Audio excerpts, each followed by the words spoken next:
Ele passou de todos os limites.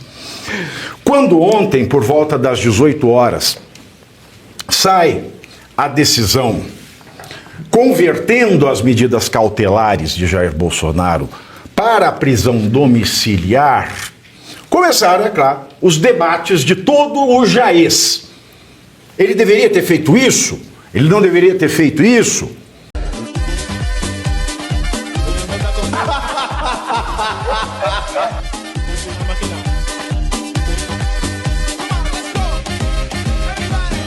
Ele passou de todos os limites.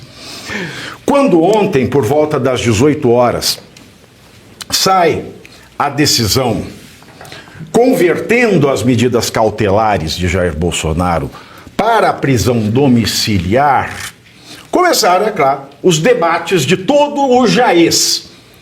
Ele deveria ter feito isso? Ele não deveria ter feito isso?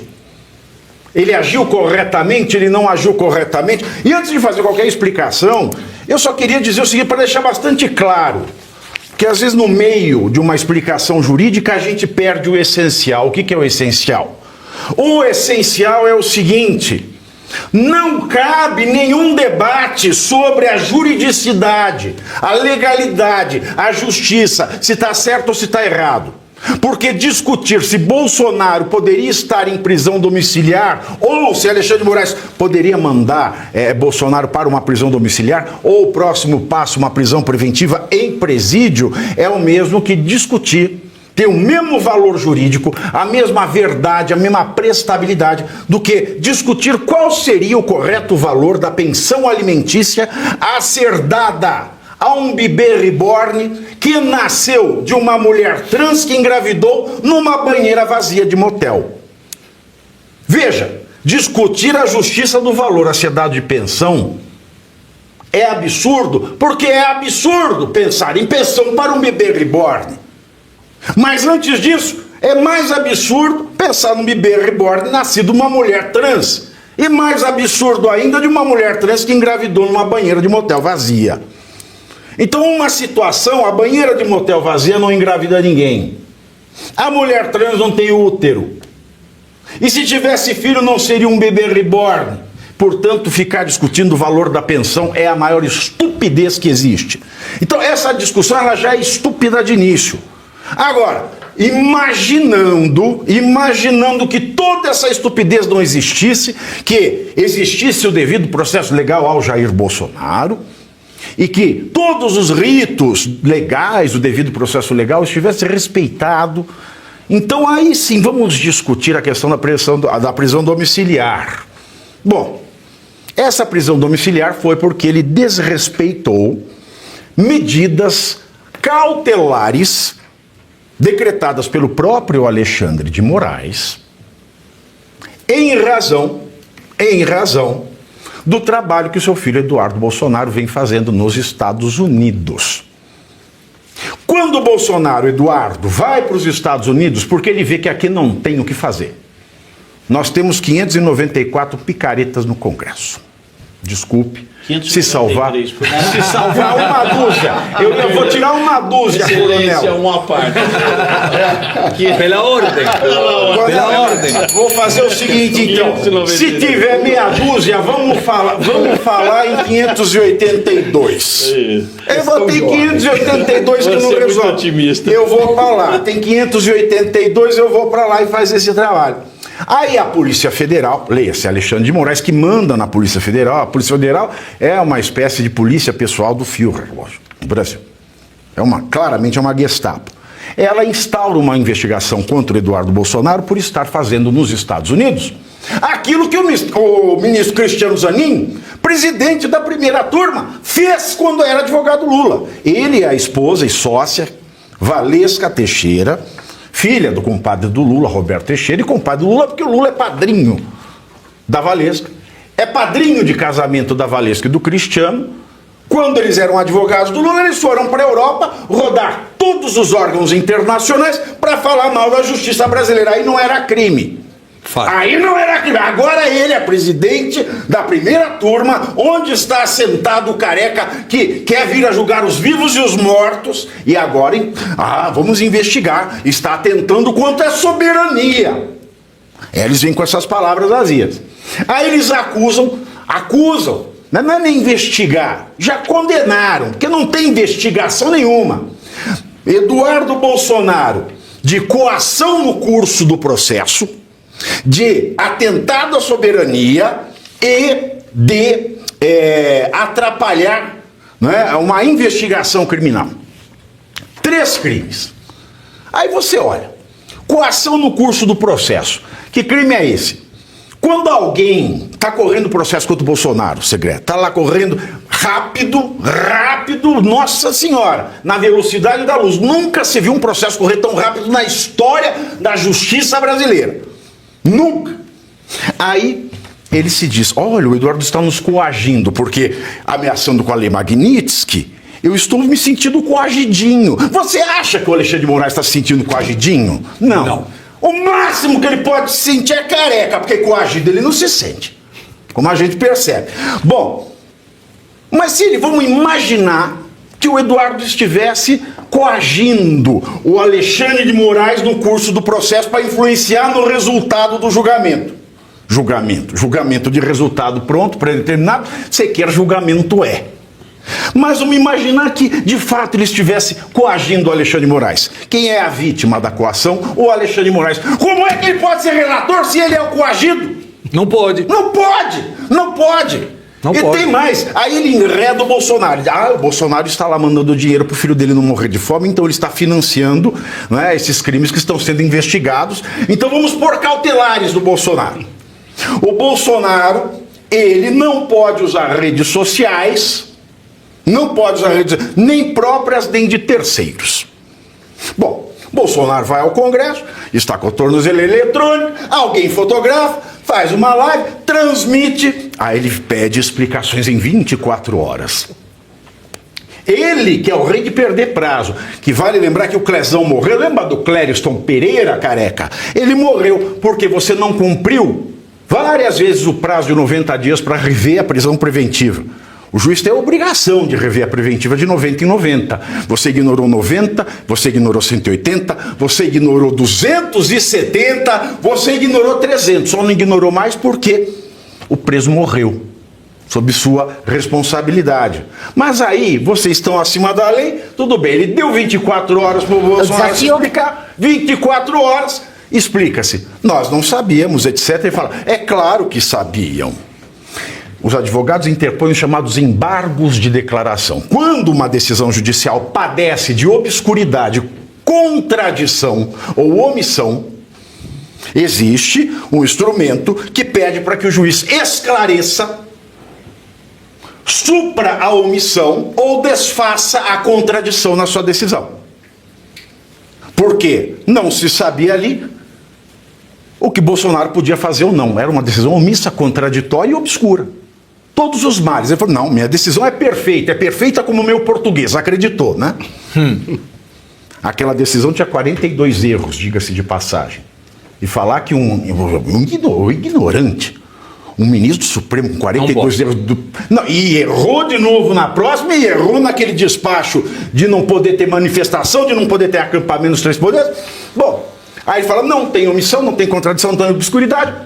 O Bolsonaro, ele está livre para fazer discursos públicos e privados.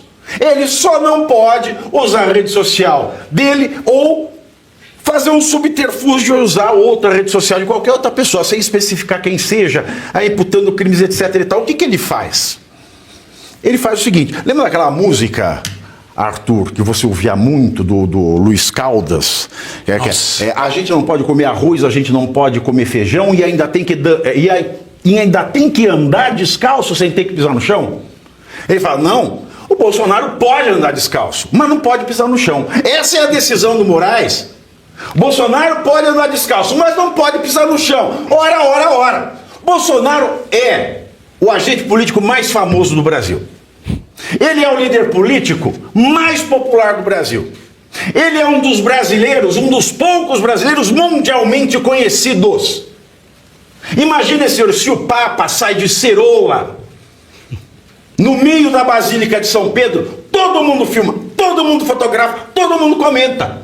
E se ele sai de ceroula na Basílica de São Pedro, cantando cara, caramba, caraô, É óbvio que ele vai ser filmado cantando Cara Caramba Caraô e todos os veículos de imprensa tradicional e nova, 3.0 de mídia, todos os Instagrams, todos os X vão publicar isso. Então se o Bolsonaro fala qualquer coisa em público, ele vai ser filmado, meu filho. Óbvio. Se o Bolsonaro, ele mostrar o calcanhar, ele vai ser fotografado, porque ele é um dos homens públicos mais importantes da história desse país e mais famosos do mundo. Então você dizer que ele pode fazer discurso público e privado, mas não pode sair na rede social de ninguém, é você mandar o Bolsonaro falar, olha, você pode andar descalço, mas não pode pisar no chão. Então é um absurdo sem tamanho. E ele diz dessa decisão dele, eu separei os trechos mais podres, né? Desse despacho dele. Ele fala da decisão, que ele manteve as cautelares, e ainda diz que inexiste, ó, ele diz dessa decisão que pôs a prisão domiciliar, inexiste qualquer proibição de concessão de entrevistas ou discursos públicos ou privados. Ou seja, não pode falar com ninguém. Ou seja, ele falou que inexiste. Não pode falar com ninguém. Se não pode fazer um discurso privado... Não, ele pode. Ele falou aqui, ó, você pode, ó. Não tem proibição. O Alexandre de Moraes fala na decisão que ele manda o Bolsonaro para domiciliar, ele fala, você não está proibido de qualquer entrevista ou discurso público ou privado. E então? Público, ele diz, mas aí ele se contradiz. Porque ele fala que o Bolsonaro fazendo um discurso por telefone, ele descumpriu a medida. Aí as pessoas dizem, o Bolsonaro pediu para ser preso. Ora, como é que pode ele não ser proibido de fazer um discurso público? Mas não pode falar mas ninguém poderia retransmitir. Vai cagar no mato. A Constituição brasileira ainda diz, ninguém pode ser responsabilizado. Ninguém pode ser responsabilizado, a não ser pelos seus próprios atos. Ou por quem você é responsável legal. Artigo 5º, inciso 45 da Constituição brasileira. Tem 80 e tantos incisos esse artigo 5º, mas nenhum é respeitado. Nenhum. E no mais, essas medidas cautelares estão sendo impostas, foram impostas a ele, porque se diz que um dos crimes que o Eduardo comete com a participação do pai é um crime contra a soberania nacional. Aí você, que não é analfabeto, você digita no seu navegador planalto.gov.br, que tem toda a legislação brasileira, aí você digita Código Penal. Vai aparecer o Código Penal. Você clica no Código Penal. Aí você vai no artigo 359K. Chegou no artigo 359K, que fala dos crimes contra a soberania, você vai no parágrafo 4º do artigo 359K, que fala o seguinte, não constitui crime, não é crime, não pode ser investigado como crime, não pode ser processado como crime, não pode ser julgado como crime, a comunicação ou entrega ou publicação de informações ou de documentos com o fim de expor a prática de crime ou violação de direitos humanos. E o que o Eduardo Bolsonaro está fazendo? Não é crime. Não. Aliás, é garantido como um ato protegido e legítimo do Eduardo Bolsonaro. E se Bolsonaro, pai, é partícipe do filho, ele é partícipe de um exercício que não é crime, mas exercício regular de direito fundamental. Fundamental. Então essa decretação da prisão domiciliar de Bolsonaro é criminosa, é abuso de autoridade. Nós temos aqui um ditador. E eu acho muito engraçado a Mônica Bergamo ter publicado agora na Folha que, depois do que aconteceu, parece certo que Bolsonaro, se condenado for, não fique em domiciliar, mas vá para regime fechado. Ora, já está prejulgado? Já está? Oh. De onde que ela tira essa informação? Já está prejulgado. Alguém falou para ela que ele está prejulgado e vai para o presídio. Como é que pode uma coisa? Não pode. E a Folha de São Paulo faz um editorial. Agora ele diz uma frase muito interessante, só para encerrar com essa frase. Ela esculacha o Bolsonaro, né? A Folha de São Paulo, nesse editorial, ela esculacha o Bolsonaro. Diz que o Bolsonaro é inimigo da liberdade de imprensa, do jornalismo profissional, e piriporó. Fala tudo que tem, mas ela diz uma coisa muito interessante.